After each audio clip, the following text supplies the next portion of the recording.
So today I'll title today, Cover or Cave? Cover or cave? If you're taking notes, you can just look at the screen and write it down from there. But cover or cave? So what do you do? Dad, you can't answer this. Be quiet. What do you do with nakedness? You can't do that. What do you do with nakedness? How many of y'all have ever been caught skinny dipping? Let me see your hands. The rest of you are liars. You're chickens, right? Got caught. There you go, right? Some of y'all are sneaky enough you ain't got caught. But I'll keep this G-rated as best as I can. How many of you guys watched those funny videos, where I was at Texas Roadhouse a few nights ago, and all the TVs on there, they've got one TV that's nothing but reels of people failing. Like they fall or they do something crazy, they hey, watch this, and then that's their last words, and everybody watch those and laugh at those, right? We like to laugh at other people's failures. You want to tell how to know if you're old or not? I've always asked this question. How do you know you're old? Just fall. And if they laugh at you, you're young. If they rush over and panic and help you up, you may be old.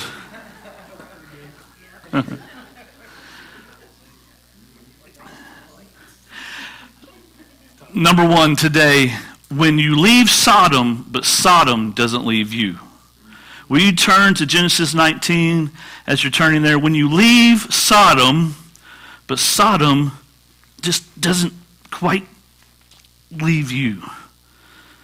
Genesis, 19? I'm not going to read all of that. Yeah, you're welcome.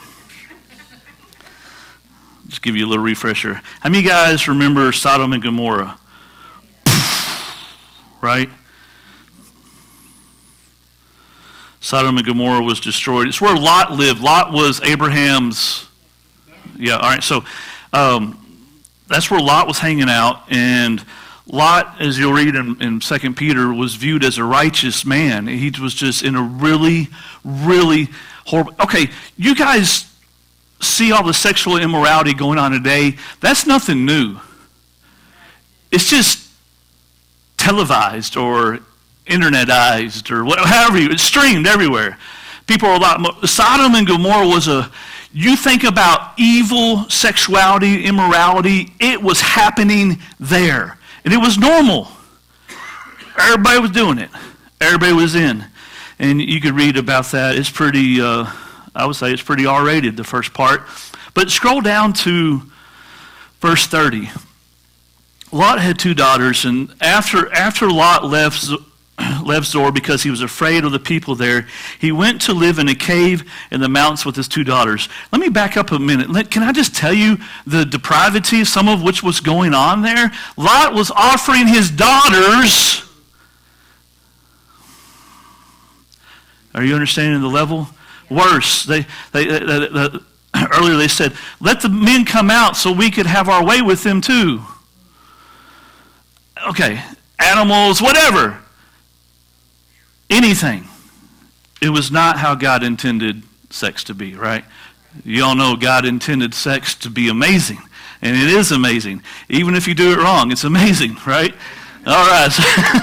But it's between a man and a woman, a husband and a wife. That's the way God has intended this. But Satan always tries to take things and just twist them and mess them up. But after he left there, he went to live in a cave in the mountains with his 2 daughters. One day, the older daughter said to her sister, there are no men left anywhere in this entire area, so we can't get married like everyone else. Our father will soon be too old to have children. Panic is setting in here. Come, let's get him drunk with wine, and then we will have sex with him. Now, I know this isn't the right thing that we should do, sister, but we're in dire times. No, she's not even hesitating. That way we will preserve our family line through our father. Do you see the twisted? But it's normal in her eyes. Verse 33, so that night they got him drunk with wine, and the older daughter went in and had intercourse with her father. He was unaware of her lying down or getting up again. Then the next morning, the older daughter said to the younger sister, I had sex with our father last night. She posted on social media, and y'all think I'm kidding, but that's what goes on today, right? And it's okay. It's not okay. Let's get him drunk with wine again tonight, and you go in and have sex with him this time. That way, we will preserve our family line through our father. So they were trying to take matters into their own hands. They were afraid. So that night, they got him drunk with wine again, and the younger daughter went in and had intercourse with him as before. He was unaware of her lying down or getting up again. As a result of both of the Lot's daughters becoming pregnant by their own father, verse 37, when the older daughter gave birth to a son, she named him Moab. He became the ancestor of the nation now known as the Moabites. When the younger daughter gave birth to a son, she named him how do you say that? Ben-Ami? Sounds good. All right, Ben-Ami. He became the ancestor of the nation now known as the Ammonites. So Lot leaves the city, but the city never really left Lot. He chose proximity to Sodom for opportunity.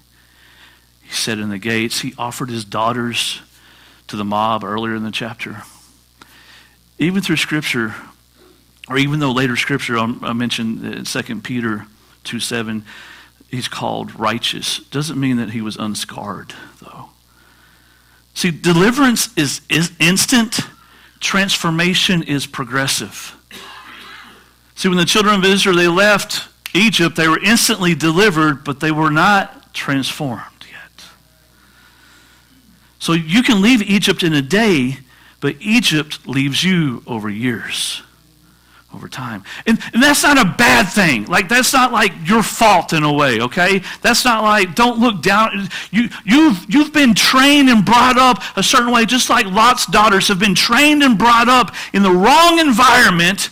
So we got to undo, not we necessarily, but God has got to undo all that thinking.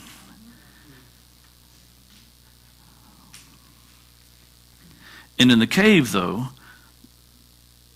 they replicate Sodom's logic, though. Watch what they do. Fear says, we must control the future. Faith says, God will provide the future. But you got to transition to that, right? You don't just always, it's a process. The cave became a picture of isolation, fear-driven decisions, and it was a generational drift. All the time we want to isolate. We want to go to our cave. That is dangerous.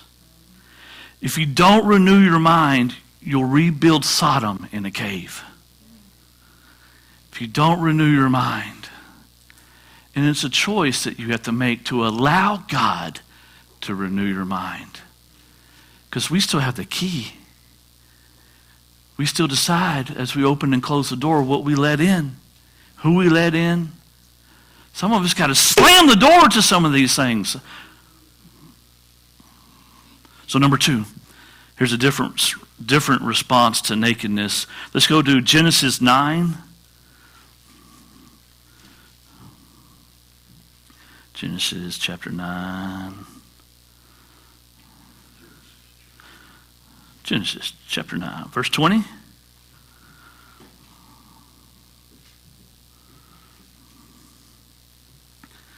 After the flood, Noah began to cultivate the ground, and he planted a vineyard. One day he drank some wine he had made and became drunk and lay naked inside his tent. Verse 22, he had 3 sons, Ham, Shem, and Japheth. Ham, the father of Canaan, saw that his father was naked and went outside and told his brothers.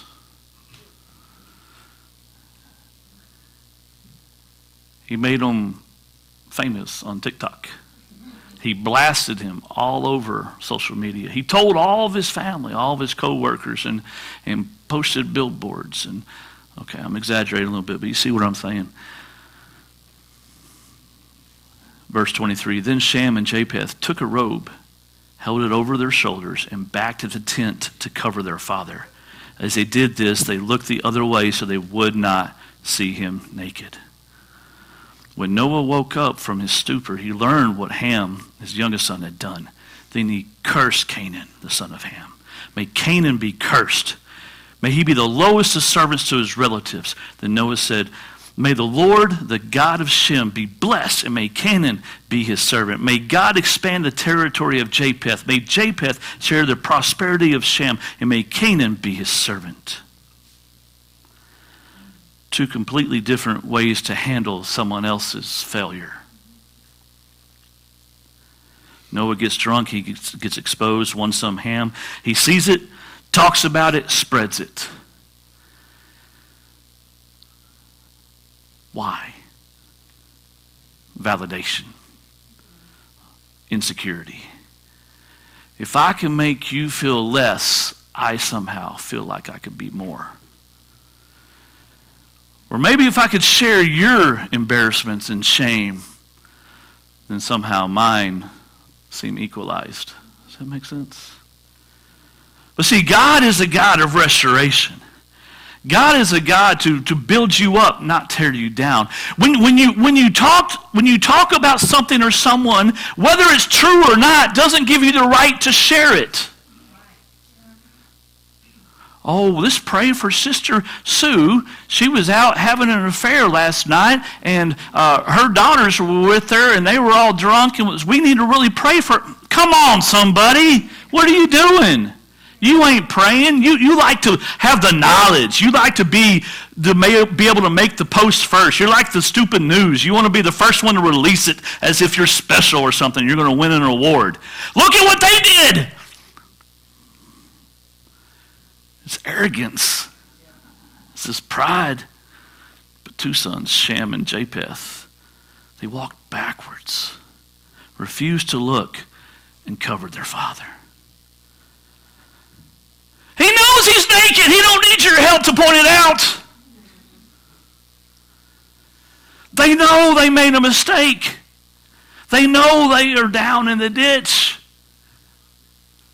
They don't need everybody today.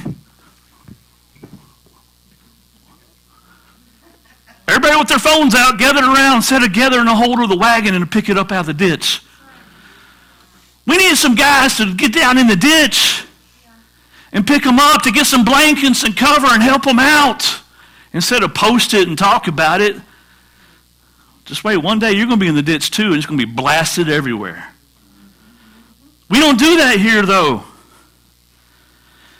Same vulnerability, just two different responses. The enemy exposes, the kingdom covers. Are you the enemy?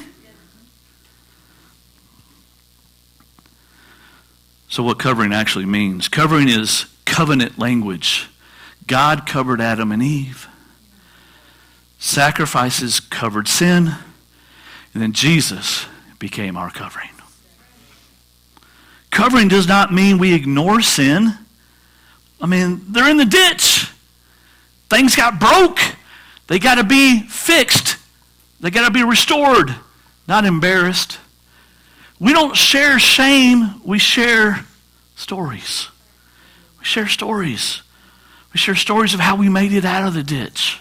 Because we had some other brothers and sisters who come along beside of us and covered us and walked us. Walked us through the ditch until we got out. How many's got muddy boots?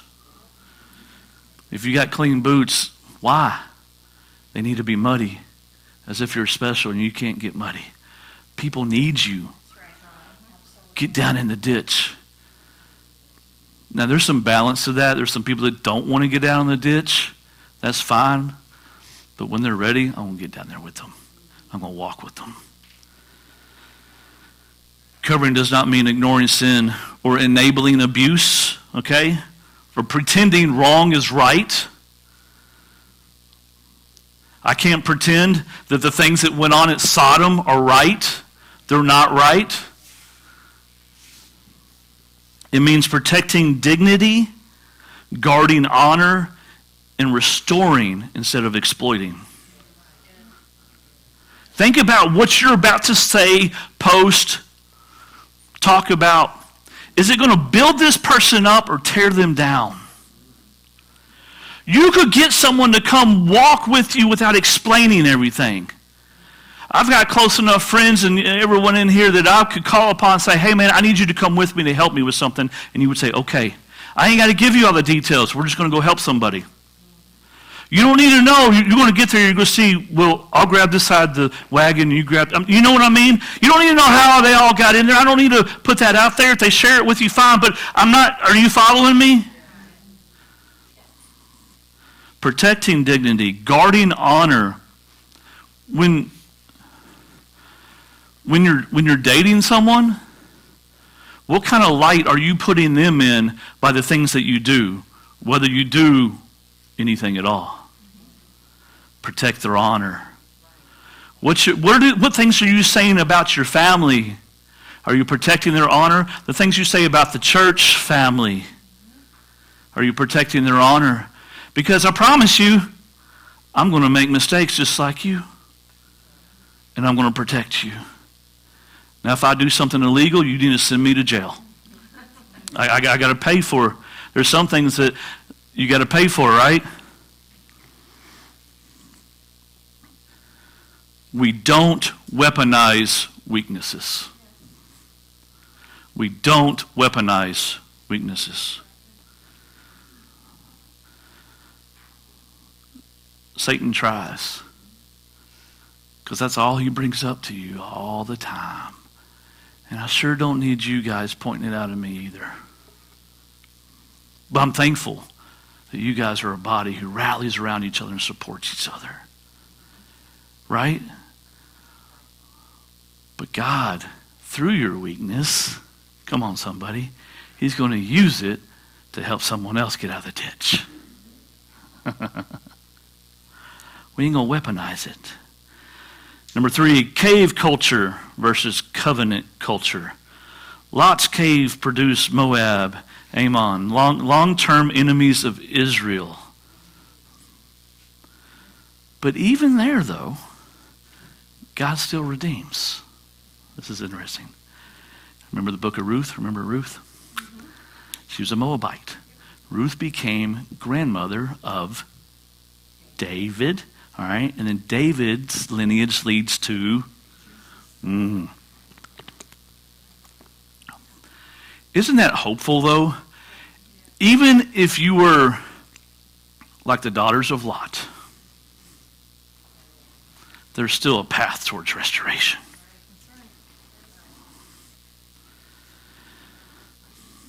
Even cave decisions can't stop covenant. Your worst decision, your worst season of decisions, your worst decades of decisions. Israel had horrible decisions for decades. 40 years. God offered them a chance 2 years in to go take the promised land, right? We talked about that Friday. They just weren't ready. They were still afraid. They still had too much Egypt inside of them. Does that mean they were bad?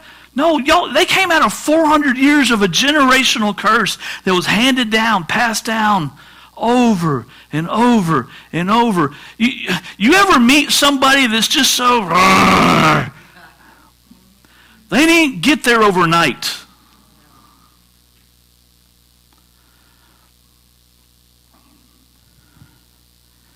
I've come to find out that most people have gone through trauma. Physically, emotionally, spiritually. You have gone through trauma. And if for some reason you were blessed to never have gone through that, I need you to understand the severity that others have. But you're never meant to stay as a crushed grape. He's going to separate the things that don't need to be in there. And he's just transferring you to your purpose of fine wine. But notice something here.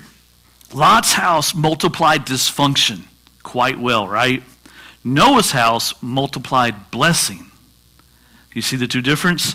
Why? Because one house exposed nakedness, the other covered it. I want this house to be a house where we cover each other. We cover El Paso. We cover Beebe. We cover the surrounding areas in love. We don't judge. I was talking to someone the other day. I said, why the LC? Why did you come to know God? And he said, I felt accepted. I didn't feel judged. How could I judge? I ain't even better than the next person.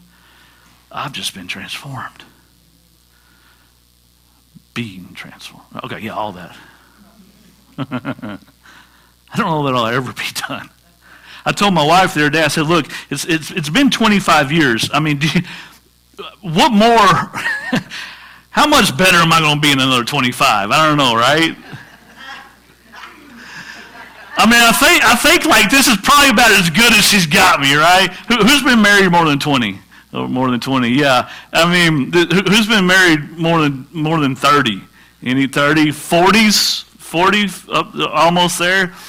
Gary, how long? 44. Has she got you perfected yet? No comment. Thank you so much. I need it.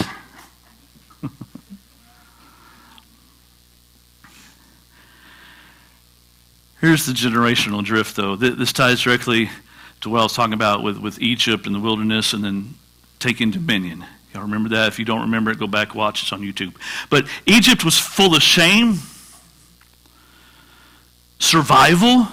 Remember Friday night, for those of you over here, God doesn't mean for us to just survive. He wants us to thrive. Y'all were paying attention. Thank you. We don't want to be just survivors. We want to be thrivers. But we get this mentality because we buy into a lie that we're only meant to barely survive. As if we're going to roll into heaven on two wheels sliding sideways. Woo! That was close. How some of y'all came into church this morning. But that's okay.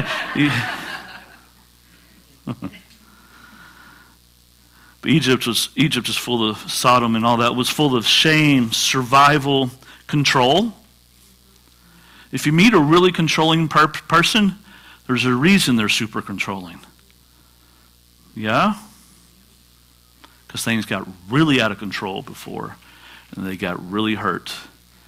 It's hard once you've been burned, and a lot of us have, to release that control to really the best hands, and the only hands that it needs to be in. Egypt, we were exposed.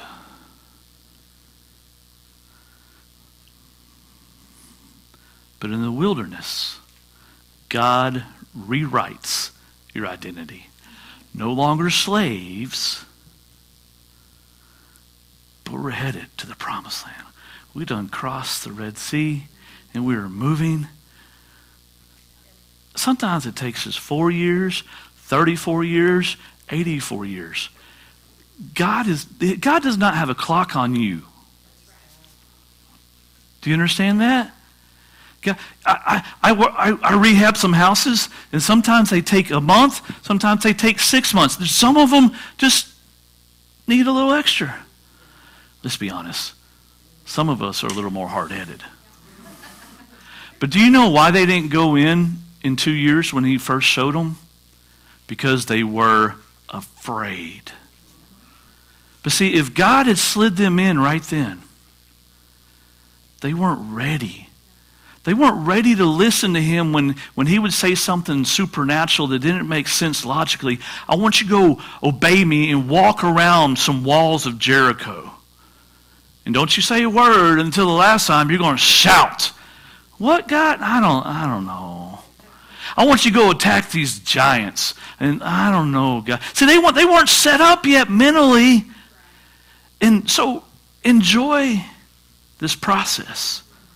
Talked to a man Friday night, and he's a new believer. I said, you are right where you need to be. And if anyone tells you anything different, it's malarkey. Enjoy the journey that God takes you through. You're going from grape to wine. But the promised land, it's a dominion mindset. You've got to renew your mind on a daily. It's a battleground. He is not going to let you slide easy. Satan won't. He's going to continue to attack you, and he knows where to attack you, and you know where he's going to attack you at. So let's do the right things that we need to do to set ourselves up for success. Let's don't give him a foothold. Remember talking about the seat at the table? We just did that series. We pull a chair out sometimes. Have a seat. Come on. But the promised land is covenant culture. It's a place where we operate from victory, not trying to get to victory. We want, this is ours. This has been promised to us. See, the manna was just provisional to get us to the milk and honey that was promised. I love some milk and honey. Come on. But we're a covering culture. Family, healthy family, walks together. Not like Ham, but Shem and Japheth, we go and cover. And we go help you. We go help put your clothes back on. Those don't fit anymore. We're going to get something else. We need a little more clothes. It ain't covering everything. Someone asked me, said, what do I wear to church? I said, just clothes, please. Just, cover it all, the parts.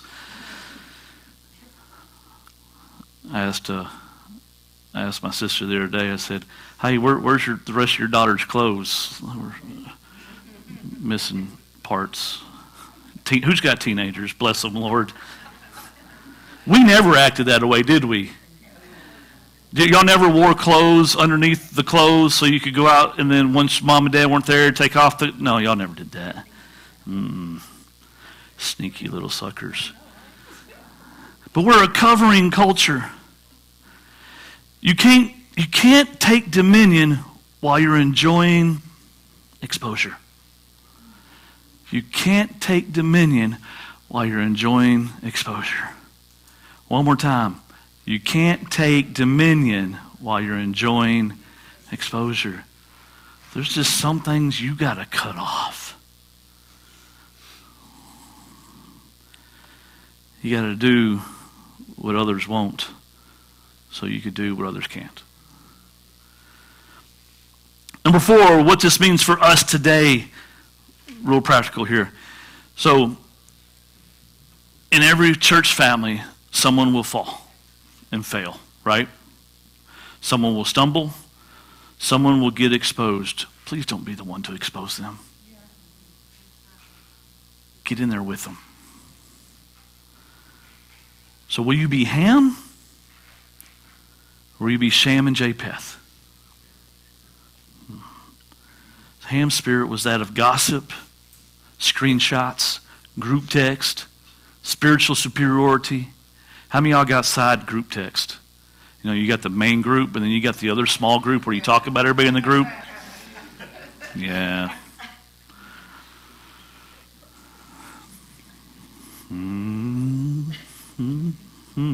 Interesting.